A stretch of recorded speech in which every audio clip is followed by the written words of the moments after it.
The broadcast is now starting. All attendees are in listen-only mode. All right. Hello, everyone. Good evening. I'm Rachel Gargano. I'm one of the Core Diet dietitians, and today we'll be chatting about off-season nutrition. We'll talk a little bit about fueling. We'll talk about why recovery is so important. I apologize. I did not realize that entry is on these slides. I've got the feeling all of my slides have that entry on them because I didn't check beforehand. So I'm going to apologize ahead of time. All right, so why is recovery so important? And what is recovery in general? So, recovery is a return to a normal state of health uh, and mind. And as a side note, throughout this webinar, if you would like to ask a question, everyone's muted just to get rid of the background noise. But if you'd like to ask a question, please feel free to chat in the questions box. It's at the bottom of your right hand navigation pane. You can type it in there. If I don't get to your question right away, it's likely because I am saving that question for a slide that it better pertains to. I'm just waiting for a good stopping point, but I will try to get to everyone's questions. You don't have to wait until the end. You can ask your question whenever you want to remember or whenever you feel like it's a good place for it. Okay, so as much as we spend a large part of our year training, and that feels like it's our normal state, it is not our normal state because we are pushing our body to the limit. And that's not something that is sustainable year round. And so recovery plays a really important role. So tonight we'll talk about why it's physically and nutritionally important to shift your perspective for a few months out of the year. We'll talk about eating pattern and, are we strict about it? Should you not be strict about it? How should you think about eating in your postseason? We'll talk about weight, just a little bit about weight. Where should you be? What are your goals? A lot of this is dictated by your coach, so keeping in touch with your coach is important. And because the off season falls just so perfectly over the holiday season, we'll talk about the holiday season as well. And just a reminder with some of the tips for holiday, how you think about holiday eating. We'll also talk about fueling. Okay, so why? We're going to start with physical because physical is literally the most obvious system that you can see needs recovery. Your coaches are so very good at squeezing every last drop from you to get you to perform your best. So during the season, you're subjected to gradual increases in training load. It's always followed by a time of rest and recover. And because of this particular system, your body adapts and improves your performance capacity really well. So by the end of your season, your body has gone through some really intense high volume training weeks. It all culminates in the ultimate stressful test, your race. And at this point, your body is just plain worn out. If you avoid an off season, this overload stimulus, it becomes too much. And when combined with too little rest, your body's ability to adapt, it falters. And this is when you start heading into overreaching. Eventually, without rest and appropriate nutrition, it turns into overtraining. And certainly, this is something you want to avoid because that can take months to recover from if you cross that ultimate threshold. Now, the good news is that most of your coaches are really keyed into how you are doing as a person and as an athlete, and they know when to have you take that step back. And sometimes that's before what the training schedule called for. They do that for very specific reasons. Um, Interestingly enough, what's becoming more studied right now is the impact of intense exercise on our neuroendocrine system. So, over the course of these final intense weeks, our neuroendocrine system becomes stressed as well. And most of the time, these fluxes in our hormones, they're transient, and our levels go back to normal soon after our workout is over. Um, And in fact, small amounts of stress like this is actually good. It helps your body anticipate what you need. It keeps us on its toes. But when high intensity weeks have you doing multiple workouts a day, day after day, it begins to take a toll, particularly if you're not recovering well. Cortisol and a lot of other stress markers might begin to trend up at first.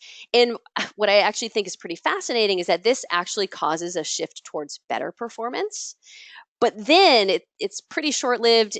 And eventually, without enough rest, all these levels begin to drop. And this is another sign of overtraining. So, a lot of people don't get to this point. They don't push themselves into that hole. But understanding that rest is important both during the season as well as pulling it way back in the off season is critical. And particularly for women, high intensity exercise without adequate calories and or adequate rest, this often causes a stop in menstruation. And so while many athletes think that this isn't a bad thing, it's actually typically the first sign of the female athlete triad and can have lasting impacts on fertility, on bone mass. So our goal for female athletes is to maintain appropriate daily intake. This is going to ensure menstruation doesn't stop. And so, we do this during the season, but also allowing the body to rest and regain normal hormonal functioning during the off season. That's part of the equation as well. So we really want to look at this as a year-round goal setting. And beyond physical reasons, the off season is mental recovery.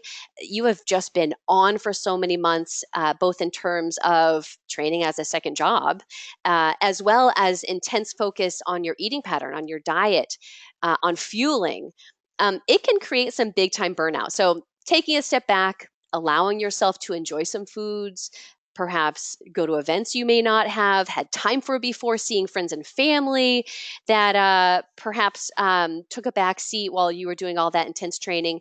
These are all parts of rounding out your recovery emotionally and physically. Okay, that is so annoying. I apologize. I did not check on that. Okay, so now on to changes in eating pattern. So the first 2 weeks, just forget about the rules. Your body needs to recover. So eat what you want, enjoy it, enjoy yourself, put your feet up, rest. Your body needs some pretty intense recovery in those first 2 weeks. Beyond this, we get into the meat of your postseason. And so this is a time to take a step back from your stringent adherence to the core if you're following the core diet. And I know that some of you are very strict on following it. So you need to find a new balance. Now, make no mistake, I'm not telling you to throw all your rules out the window. They're simply taking a step back and giving the rules a rest. You want to maintain some sort of semblance of moderation in nutrition because you do want to keep your sights on your upcoming season. So you can't just kind of throw it all away in these upcoming months.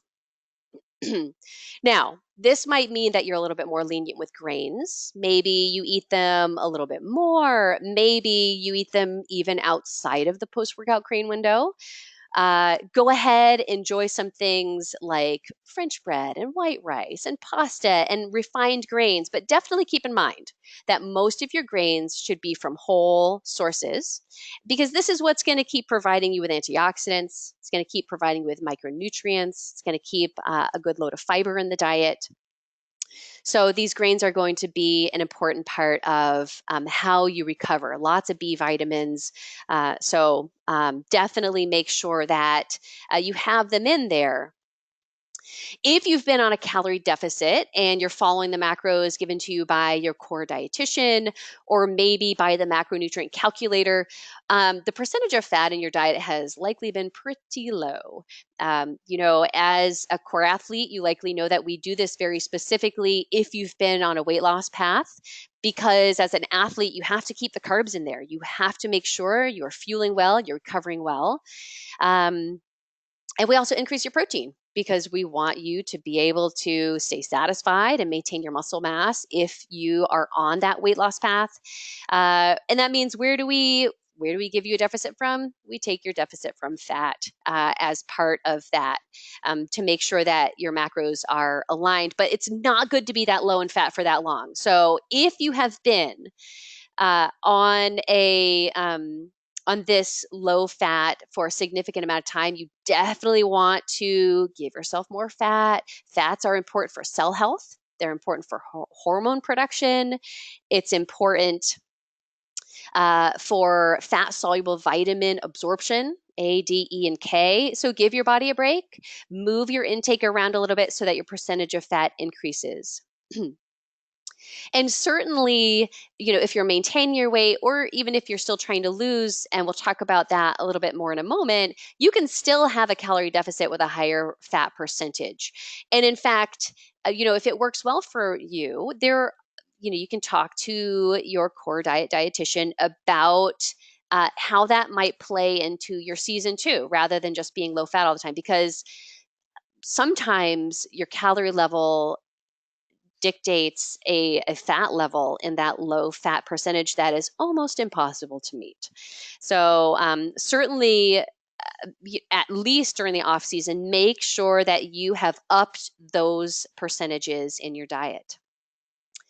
Unless it's the day before a race, eating plenty of produce is important. It's a non-negotiable part of your diet. And while it does take some planning, it's definitely a key part of keeping a nutrient-rich diet that's going to help reduce chronic disease. So just because it's the off season, don't set those fruits and vegetables aside. Make sure that's part of your daily routine. And finally, say it with me, training volume is reduced, which means smaller portions. So your calorie intake is going to decline pretty drastically compared to where you've been the past, 6 to 8 weeks. So it's easy to pack back on the pounds without even really realizing it, since emotional hunger and cravings may still be at a pretty fair amount, a pretty good height as they were during those final months of your training. So just be aware of your portions. One way to do this is by focusing on fullness. So by eating until you're 80% full or just satisfied, this is going to help you stay within the portions needed in the off season. So it's time to start listening to the body again. It's time to start being a little bit more mindful and aware of of your intake. And this is actually sometimes a pretty big transition for some athletes, because during the season, sometimes athletes lose sight of hunger and satiety cues. Often you are very scheduled when it comes to eating while you're training. You have to have a pre-workout snack. You have to fuel during. You have to have your post-workout recovery drink. You have to have your grains. And then you're in the core window and everything is very structured. And then you get into the postseason and you almost feel like you're not sure what direction to go in. So it's really important in the off season that your body, not your training plan, set the schedule. So if you've ignored these signals for a while, it's time to take a step back and to begin to really notice them again. So be particularly aware of your choices, and knowing that slowing down during mealtime, this is an important part of your off-season transition. It takes, and a lot of people know this stat, but I always feel like I have to throw it out there. It takes about 20 minutes for the stomach to tell the brain that it's full. So when we eat too quickly, we're more likely to eat beyond our needs. Give your body a chance to feel satisfaction by putting down your utensils between bites. Some people like to count how many times they chew. I find it really distracting, and I can maybe do it for 2 bites and that's it. But certainly some people find it almost meditative to do it that way, and go for it if you enjoy that. Take sips of water between bites. If you eat with someone who is a slow eater, try to match them. On the other hand, if you eat with someone who is a very fast eater, maybe you guys can make a pact together to try to slow down, because studies have actually shown that you match the speed of eating of the person you're eating with. And certainly we don't need studies to tell us that, because we've all experienced it. But there was an interesting study done where people went into this room and they didn't realize they were eating with researchers. And some researchers decided to eat, or were told to eat very quickly, and some researchers ate really slowly. And the people who sat down with the researchers who ate very quickly ate up to 3 times more than what they would normally eat, because they're not giving their body time to understand what it needs, to understand its satisfaction and fullness.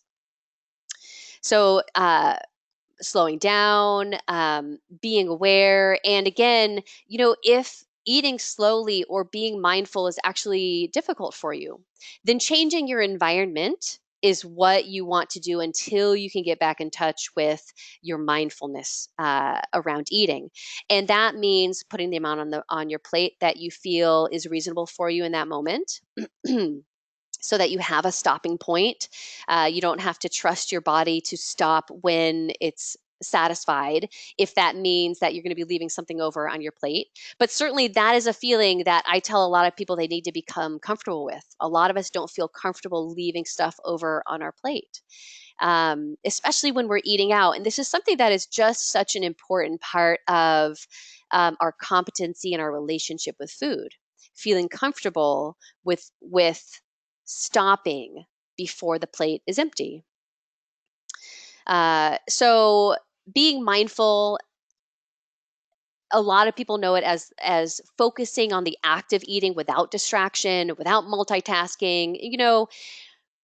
It's probably not reasonable for me to tell you to eat without doing anything else for every meal of your day, because we are busy and there are things to do. But what I can tell you is that we actually can't multitask when it comes to eating. Eating becomes the thing we don't pay attention to because we've done it for so long. We know exactly how to stick our fork on the food and then stick it in our mouth without looking, without even having to pay attention to the food we're eating. So whatever else we're doing becomes what we focus on. And then all of a sudden we look back on our plate and everything is gone, or we look back in the bag and everything is gone. And we sit there thinking, well, gee, I don't remember eating all that. So being at least a little bit of aware of how you're eating is important. And if you have to do something else, if you have to write emails or respond to emails while you're eating, make sure that you also pay attention to how you're eating. Make sure you pay attention to how you're feeling. Look at your food. Turn back to your food while you take those bites. Your body deserves it. And in fact, when we are multitasking and eating, or when we're mindlessly eating, our posture becomes very poor when we eat, and that can affect your digestion and assimilation of nutrients. So overall, becoming a slower eater, becoming just a little bit more aware in those moments can be truly important for the whole process of satiety and digestion. Another thing to think about is eating in response to true physical hunger rather than eating as a reaction or a response to emotions such as boredom or anxiety or fatigue or even happiness. We also are habitual eaters. Notice if you habitually eat certain snacks or desserts or parts of meals. Ask yourself if you really need these foods or if they can be part of the change into being more mindful and into going into more hunger driven eating. In fact, if you are not sure if you are physically hungry or if you're emotionally hungry, you can try this strategy, which I like to call stop, reflect, and choose. So, first, before you make a food decision, give yourself a pause. If you can give yourself a pause between thought and action, you are so much closer to making the choice that your body really needs. So you need to pause. And you can ask yourself, when is the last time I ate? If it was 3 hours ago, then yeah, you're probably physically hungry. If you just ate something, maybe this is more emotional or habitual hunger. Think about this. Were you not hungry at all, and then all of a sudden you smelled something or you saw something? Maybe you saw an ad on television or you walked past a bakery and now you're hungry. Was it a craved food that you saw? The brain is amazing. It can make us feel what seems like physical hunger when in fact it's just a really strong craving. We have some intense chemical reactions to food. So take a few moments, assess the situation. If you really aren't sure if it's physical or emotional hunger, you can ask yourself if you'd eat an apple or insert any fruit. you enjoy in that sentence. Would I eat an apple right now? And if you would, you're probably physically hungry. And if you wouldn't, that's probably a craving. Cravings are for very specific food. Physical hunger is normally for anything that sounds pretty good, unless you let your physical hunger go on for too long. And then it intersects with cravings. And then all bets are off. So you don't want to go too long without eating because it becomes a more difficult situation emotionally when it comes to your food choices and then how you feel after you eat. So, eating, you don't want to go too much longer than 4 or 5 hours without eating. Okay, so being aware allows you to make these deliberate choices about what you're eating and how much you're eating. Notice your triggers, what makes you want to eat. If we can set the intention to be aware before and during a mealtime, you can actually make an impact on the how and the what and the how much that you eat. It's not about being perfect. It's about taking these little steps every day and being better than you were before, seeing those little silver linings. They all add up into bigger change. So building these habits now while you have the time can bring you into this new season with those new habits as well. And they become a little bit easier the more you spend time focusing on it. So in fact, you have more time now. Maybe you try new recipes. Maybe you spend a little bit more time in the kitchen, just becoming more comfortable again, and not just eating because you have to, but eating because you enjoy it, or preparing a meal because you enjoy it, not because, all right, I have to make sure I have all my fuels with me, and okay, wait, I have to pack 2 scoops of my recovery drink, and I have to bring some sort of grain for after. I mean, it was very, very training driven before, and we're entering a much more fluid time where you get to think about what you want to eat versus what you have to eat.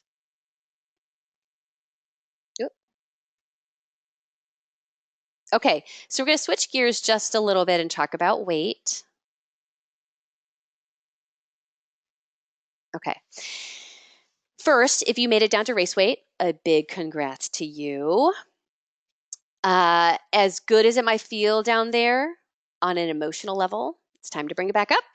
The goal is to gain between 5 and 8 pounds, sometimes more, sometimes less. You want to chat that out with your coach, see how they're feeling, or chat that out with your dietitian. You really want to get out of a catabolic state. When you're down at race weight, you're burning more muscle than you want to. This is counterintuitive to your upcoming performance goals. So let's make sure you're getting into a place where you recover your hormone balance, where you recover your nutrient stores, and where you're using appropriate fuel sources. If you're at a place where you've been continuing to lose a little bit of weight, that's been kind of your goal, and that's what your goal is for your off season, definitely still take a few weeks where you enjoy yourself after your race. Give your body and mind a break. You really need it. Aim for weight maintenance during this time, or maybe just gain a couple pounds. Much of it will be water weight anyway from all those extra carbs and sodium. But after that, you'll want to kind of hone it in a little bit, but I don't want you to stress about it. Stress is your enemy when it comes to weight. Plus, you're in the off season, and this off season is filled with holiday food, so you really want to find your balance. How much stress do you really want to put on yourself during this time that is supposed to be less stressful?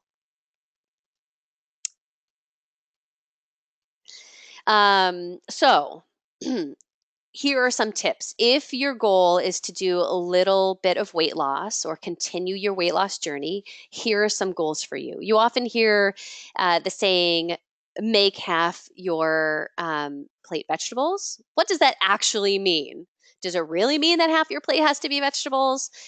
Well, it means that your goal should be around 1.5 to 2 cups of vegetables at both lunch and dinner. And this helps you implement something called volumetrics. So vegetables are really high in volume. They help you feel full. They're also really high in nutrition while being lower in calories. So eating plenty of them at meals allows you to stay satisfied while having smaller portions of the other foods that are perhaps low volume and high calories, such as grains and fats and things like that. In fact, Interestingly enough, the body does not know calories, but it knows volume. So our fullness is actually directly linked to the volume of food that we eat. And you're probably all saying, well, duh, Rachel. I mean, when I eat a lot of food, I am full.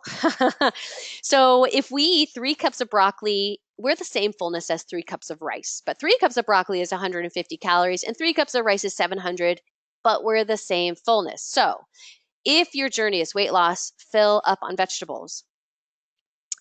Um, and you definitely want to make sure that you set your goals for these next few months. You want to make them achievable. You want to make them realistic. Remember, this is the holiday season. Take that into account. Look at your big picture and then break down into weekly mini goals what you want to accomplish. Sit down each week just for like 20, 30 minutes, maybe on a Sunday. Think about how your week went. Where were your challenge areas? What are just 1 or 2 things you can do in the upcoming week that can help you stay on the track that you want to stay on? How are you going to accomplish those big goals? If you just go blind into these next few months or into each week, you may not accomplish what you're setting out to do. So, putting in that little extra effort can really help you meet those goals. Um, Coming back to that same vein of ensuring satiety, making sure you drink plenty of non-caloric fluids, and if we're being specific, make much of that water, is going to be important. So the body actually confuses thirst for hunger. So even if you're just slightly dehydrated, the body's going to think you're hungry, and this can lead to eating more than what the body needs.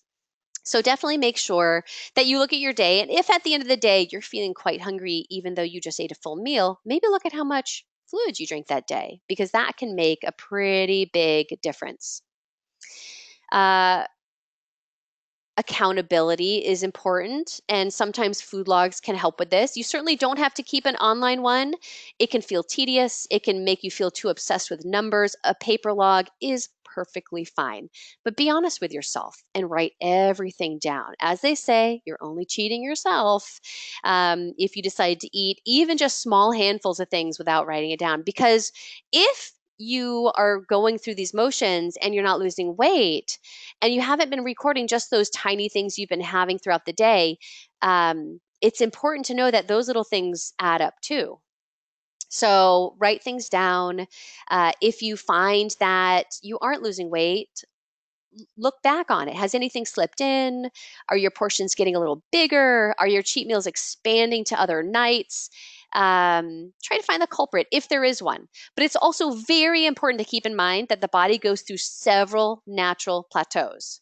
Really important to know this, because a lot of people will quit their journey when that first plateau hits. They think, I'm working so hard and my body has stopped responding, I'm just going to give up. Um, but in fact, every time you lose about 10% of your body weight, your metabolism needs to readjust a little bit. So your body will stay the same weight for about a week. Maybe it'll stay for a little bit longer, maybe just a few days. And then it's going to start to lose again. There's really nothing you can do about these plateaus except for stay the course and don't be brought down by them. Your body is still working for you. It just needs a little bit of patience while it revs back up. So there are lots of different types of natural plateaus, even beyond the 10% body weight plateau. Um, there are plateaus caused by hormones. I mean, there's a slew of plateaus that happen that are natural and that you will move through. It just might take your body a little bit of time.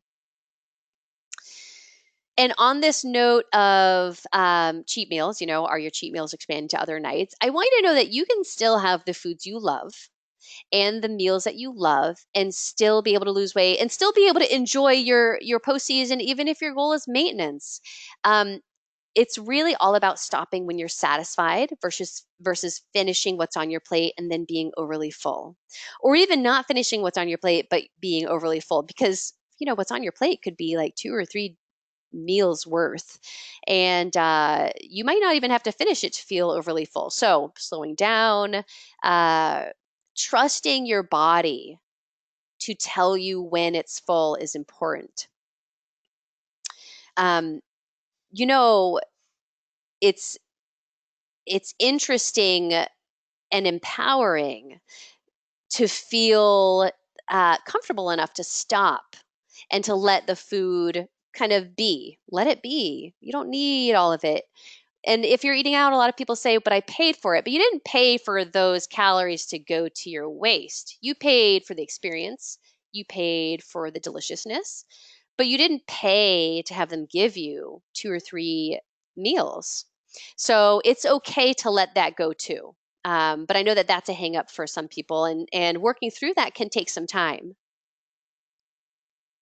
Okay, so we're going to jump into some holiday eating now. Okay. Hmm. All right. So, since the off season coincides so perfectly with the holiday season for many people, I'm going to provide just a few reminder tips to help you feel in control of one, the entire season, but also those big eating occasions that might sneak up. So first, and this slide is talking mostly about looking at the season in general. Stick to your normal eating pattern. Skipping too many meals to make room for a big meal can actually backfire. It'll leave you feeling hungrier. It'll leave you feeling more susceptible to overeating. Not just feeling more susceptible to overeating, but more susceptible physically to eating beyond what your body needs. So make sure you come into a meal or a party having eaten your normal meals ahead of time. If anything, load up on extra veggies so that you feel more satisfied, especially right before that party or that holiday meal. You want to set your boundaries. Often this time of year, there are so many parties that it just feels like a one big holla month. And it's just strung together week after week after week. And all of a sudden, you're feeling too tired and you're feeling sluggish. And it's all these foods are weighing down on you. And it becomes harder and harder to get back on track because these high fat, high sugar foods change your brain chemistry a little bit. They make it more, they actually change the leptin in your brain and also the natural opioids in there that cause cravings. I'm going to talk about that in just a minute, but it's really important to be very intentional about allowing yourself to enjoy the party, but then getting right back to a normal eating pattern the next day or at the next meal. Letting go, that's a key to continuing to feel well and to have energy and just to be able um, to get back on track. So definitely see each of these things as a singular event, and we'll talk about how to go into these events feeling pretty good. But don't let the rebound period be the next 3 days. Have your rebound period be just the next meal back on track. Out of sight, out of mind. So we tend, when food is visible, to eat more than double what we would have eaten if food were either not visible or more than 6 feet away. And the studies for the 6 feet away thing is that basically you have to get up and get more, and people either don't want to be seen getting more or they're too lazy to get up. And so if it's at least 6 feet away, you're less likely to eat more of that food. That is if you're sitting down. If you're standing up, it's really easy to cross 6 feet. So this goes both for at work and at home. So if you can put the treats in cabinets or the freezer or in a desk drawer, or not look at them, or ask your coworker to put them in a different room altogether, it can help it be less tempting, and hopefully you won't reach your hand into that bowl every time you pass it. The other thing that you can do is actually make healthier food more visible, because the studies are showing that when you put healthy snacks and healthy foods out on the counter, and you put them so that they're nicely displayed in like a nice bowl and with nice lighting, studies have done this, that it makes you want to eat them more. And so you want to be more inclined to choose those items and less inclined to rifle through your cabinets. And so this is how you can start to balance that. It can be difficult when you live with other people, but it's probably better for everyone if the treats are out of sight, out of mind. The other thing you want to think about is getting plenty of sleep. And this isn't just true for holidays, it's true for all the time. I'm sure you've heard it from your coach that sleep plays a critical role in performance. Sleep, get your sleep before your race, make sure you're well rested. Well, it plays a significant role in how you eat as well. And the first thing is that lack of sleep actually affects our hormones and our hunger and satiety hormones. So these hormones ultimately play a role in our weight regulation. And there are two in particular that are impacted, and the first one's leptin, and the other one is ghrelin. And ghrelin is found in the stomach. It lets us know when we need food and when we're full and we can stop eating. And the other is leptin, and it's found all over the body, including in the fat cells. And in the fat cells, they regulate how much fat is stored within that cell. And when that fat storage reduces, leptin tells the body, eat more food. Your fat's going down, which, by the way, is really difficult when you're trying to lose weight. The body loves homeostasis. So leptin wants to keep everything the same, wants to keep it regulated, and it makes you hungry when it notices that fat stores are going down. When we don't get enough sleep, both leptin and ghrelin increase. And this makes us not only hungrier, but also storing more fat. Yay! So, not what we're going for on a daily basis. Make sure you're getting plenty of sleep. Side note about leptin, because they're finding some very interesting things about leptin, the hormone. And that's that the more we eat, the more leptin we release in the brain. And leptin actually dampens your sense of taste or your sense of reward in the brain. And you end up having to eat more and more of that food to get the same pleasure to overcome this leptin barrier. So overeating begets overeating, and this is a vicious cycle.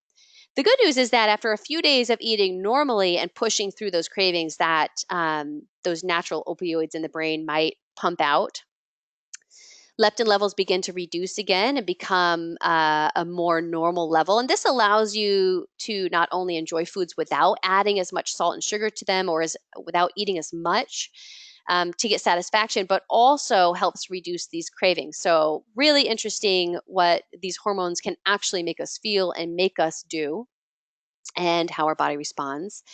But the second reason why adequate sleep is important is because that and exercise, they improve executive functioning. And this is our brain's ability to plan, to decide, to troubleshoot, or even to exert willpower in the face of cravings, bad habits, or holiday eating. So, plenty of sleep is plenty important.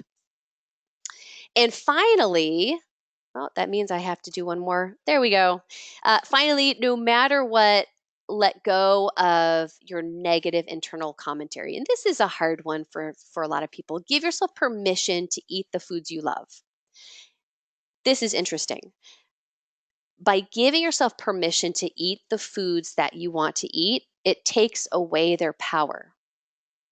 So instead of that internal argument of you saying, no, you're not allowed to eat that food, and the little devil in you says, yes, eat that food. You love that food. You only get Auntie Maggie's pie once a year. Have that food. And then the other side of you saying, no, don't eat that food. You know it's just going to open the gates. And it's this struggle. And you know that 9 out of 10 times, your little pie devil in you says, they win, and you eat it, but then you feel guilt because it was an off limits food. Well, don't give food that power. Take that power away by giving yourself permission. Give yourself permission. And don't just fake it, because if you feel guilty, that means you really didn't give yourself permission. Really give yourself permission. But on the flip side, you want to give yourself permission to stop eating too. And we often forget that you are allowed to give yourself permission to stop eating as well. So, it's really a difficult place to get to, this giving yourself permission, eating without guilt. It's a really difficult place. And if you can get to the place of food forgiveness, you're even better. If you can get to the place where you say, you know what, it happened and that's okay. I am human. Tomorrow is a new day, or the next meal is a new day. That's even better. Food forgiveness is also very difficult. So if you feel like you're not there yet, be active in changing your environment. So, for example, be very specific to yourself about giving yourself permission around this food. Say, I want to eat this food. I love this food. My Aunt Maggie makes the best pie. So I'm going to have a slice of this. And then say, and I am going to eat it slowly and I'm going to enjoy every bite. And after that, I won't need any more. Because you need to fake it till you make it. Because if you say that to yourself enough times, you're going to believe it and you're going to follow through. The other thing that you can do is use smaller plates. It's going to make you feel like you're having more food since the plate will look fuller. But letting go of this guilt, it helps prevent that overeating cycle. So feeling guilty for eating the food makes you want to restrict the next day, and that causes more hunger, and then you go back to eating again, too much food. And so by letting go of this guilt, you're going to more easily get back to a regular eating pattern that's full of the foods that nourish you and sustain you and make you have energy and make you feel good. So if you can, work on releasing that guilt, work on stopping that negative self talk, and work on giving yourself permission because you're allowed to. We're human. You are allowed to eat those foods. You just want to eat them in an amount that allows you to feel good even when you're done eating those foods. Okay, so day of game plan. Let's talk about your game plan for the day of. All right. First, you want to go in saying, I'm going to make a plan. Don't just go in there and say, let's see how it goes. I give myself permission. Certainly you can do that. It's not a big deal. I just don't want you to feel bad after that.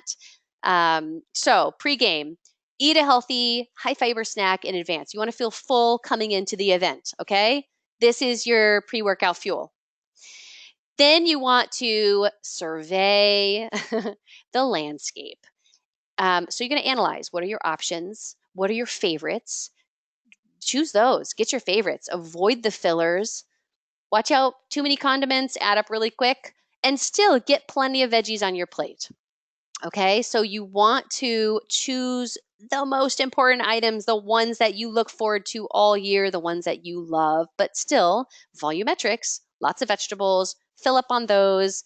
And also be aware, many times at parties, it might be kind of a free for all for food. So, what I want you to do is make your decision. Are you going to have hors d'oeuvres? Yes. Okay. Get a plate. Just use that plate. That's it. That's your plate. You fill it with what you want. Still get some fruit on there. Or crudité. Make sure you have those, and then you can move. And then you can have that, munch on that throughout your evening. Side note, because I love these interesting little studies, there was a study done of people eating hot wings in a bar.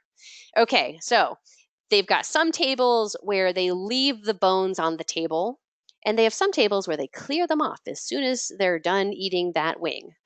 And it turns out that the people who had to stare at the wings and know exactly how much they had eaten ate a ton less than the people who had their leftovers cleared away. Makes sense, right? I mean, the same thing goes for a buffet style meal. If you are there with your one plate and you see what you've eaten, you're going to be more aware of the situation and how much you eat next. If you keep putting down your plate and getting a new plate, you're never really going to know how much you've eaten. So just make a very conscious decision. What are you going to eat? Get some protein in there, get some veggies in there, and then eat the things that you love too.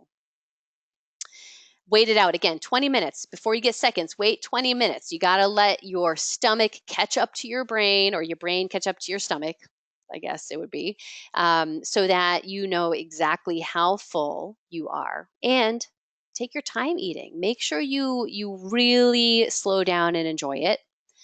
I like this 2 to 1 ratio, 2 glasses of water for every 1 alcoholic drink. Alcohol lowers your inhibitions like mad. So you can have some drinks and then be like, F the rules, and you just like go eat everything. And then you don't feel so good. So just be really conscious of that as well. Because when you're in a situation where you want to relax, maybe you want to have a drink or two, no big deal. Make sure you're drinking some water too. Because again, water is going to help with your volumetrics as well. It's also going to help you not lower those inhibitions too much. So keep your 2 to 1 ratio going on when you're at those parties. Just one dessert. No, you don't always have to follow the just one dessert rule. Maybe you have such small slices that it is just one dessert, but you've had like 3 tiny, tiny pieces of pie. That is acceptable. Give yourself permission. Or if you're like, you know what, pumpkin pie, I don't really need that. I'm going to go for the pecan pie. Do it. Don't waste your calories on things that you're going to just take a bite of and say, not such a big fan. You want to save them up for what's really good. And then post game, leave the leftovers. Unless you're going to dole them out really specifically Of course, I didn't bring water up with me. I'm just going to mute myself for 1 minute while I cough.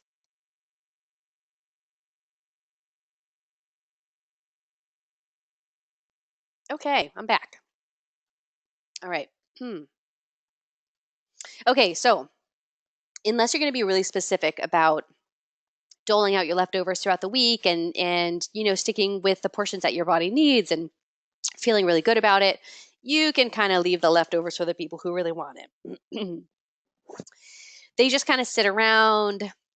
They add to more things, especially the dessert leftovers. Don't feel guilted into taking all that stuff by Aunt Maggie trying to pawn her pie off on you because she knows you like it so much.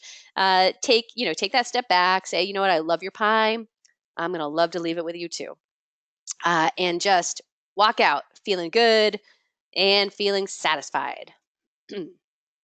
Okay, so now we're even gonna switch it up even more and talk about fueling. Okay, so it is absolutely acceptable and absolutely warranted to take a step back when it comes to fueling. So, only water for the first 75 to 90 minutes? Totally fine. During the season, would you hear me saying that? Maybe just for a recovery run. Um, but definitely continue to stay hydrated, but water is absolutely okay. Now, caveats, totally dependent on weather, absolutely dependent on its intensity. Beyond this, fuel as you feel is necessary. You do not need as much as you needed during the season. So you can do just fluids, you could do just solids. Now, if you're out there for a long time, you still need an ample amount of fueling. So you probably want to bring both, definitely get enough sodium, get enough carbohydrates, but you're not at this point training your gut. So you do not have to follow your race fueling plan. Absolutely take a step back. Do you want to try something different? You can try something different. You want to have a banana? Sure, have a banana. You want to go for some chia seed gels, Huma gels? Go for it. You want to bring some applesauce pouches? Hey, awesome. Just note if you are doing something that is different, you might react a little differently. Also, note there's not a lot of sodium in these items. So, if it is hot where you are, make sure you are getting electrolytes from a different source. But certainly, it's absolutely okay to make some changes in the off season if you're getting too sick of gels and Gatorade Endurance. I understand. You can make that change for a little while. And some people say, well, what about making my own sports drink? Go for it. Make your own sports drink. Um, You can absolutely do that if you want to. Or you can water down Gatorade, or you can use a different fuel altogether. Use Scratch or whatever sports drink you were using before. If you want to stick to it, you can absolutely do that. You just, if you want a little bit of a change, you can also do that. So just be aware of what your training is dictating in the moment. It's okay for shorter workouts to have water. And then beyond that, you don't have to go crazy. And if you want to do a little bit of solid fuel, go for it. If you are a little hesitant to do that, maybe you don't have an iron stomach, then stick with the gels, but certainly take a step back. Very important to listen to your body like that. Okay, so I did have a question come in. I hope I answered it. The question was, how do you recommend managing sweets and alcohol during the holidays? Did I answer that for you, or do you feel like we need a little bit more on that? Hmm. Okay, good. Yes, was answered. I'm a very laid back dietitian, particularly when it comes to the off season, because I actually think that you really do need an off season when it comes to nutrition too. So, really know that you want to change your perspective on how you fuel your body. And right now you're fueling it for health. You're fueling it for, maybe your goals are actually some strength. And your goals might change with nutrition, and maybe that is a time where you want to focus on some amino acids during that training session, or some high protein after. But you don't have to be crazy about it. Make sure I because I didn't focus on strength during this, I apologize. You want extra calories, not just extra protein. But I want you to really listen to the body and understand how you're feeling, because that's going to be the best way to get through this holiday season, and particularly being really mindful and really aware of how your body is reacting to foods, being more in touch with satiety. Um, and if it feels good to follow the core diet, go for it. But it's okay to be more lenient. I don't want you to be stressed about eating these next few months, unless you have some big goals going on. And then, you know, maybe you need to be a little bit stressed. But hopefully you don't. Hopefully you're taking some time off. All right. I don't see any other questions coming in. I hope that this has been helpful, uh, or at least not a bad way to spend your evening. And thank you all so much for joining me. If you do have any other questions at all, feel free to reach out. I'm happy to help.